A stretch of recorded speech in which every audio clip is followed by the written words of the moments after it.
You know, it's almost like your birthday with a package from China, so let's go.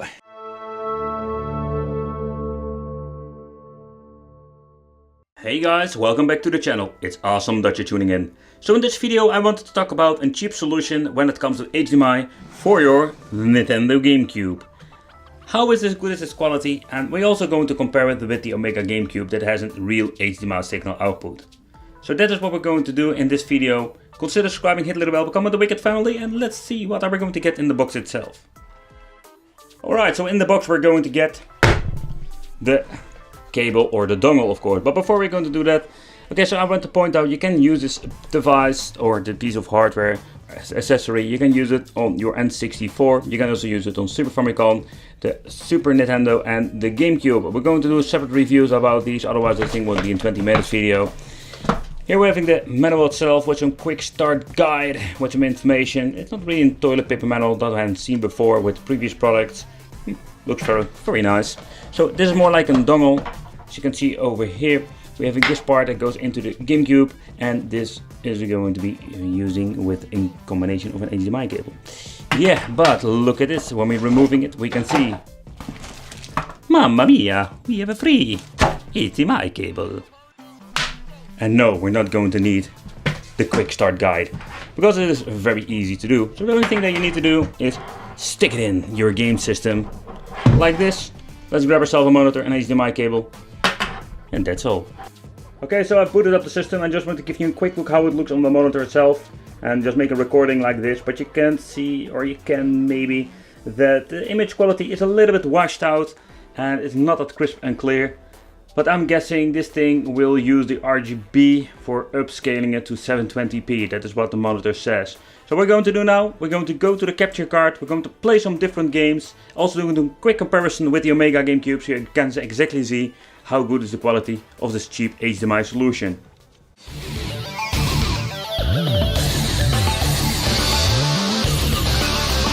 Okay guys, so this is what you're going to get with a cable like this. It's basically the analog signal that they pushed out through an HDMI. It's more like a tiny upscaler.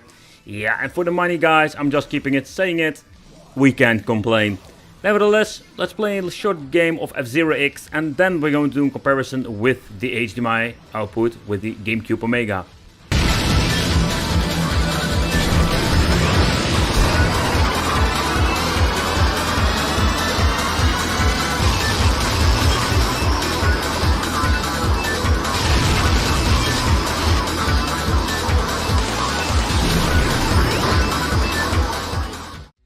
Okay, so the reason I wanted to do a comparison, so you can see what happens if you're going to use the analog signal and you're going to push it out with a high definition mod on your GameCube. There are some cheaper solutions out there, but still it's fun to show you what are the differences.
Okay guys, so this is what you're going to get when it comes to the cheap cable slash dongle for your Nintendo GameCube. Yes, this is just the signal.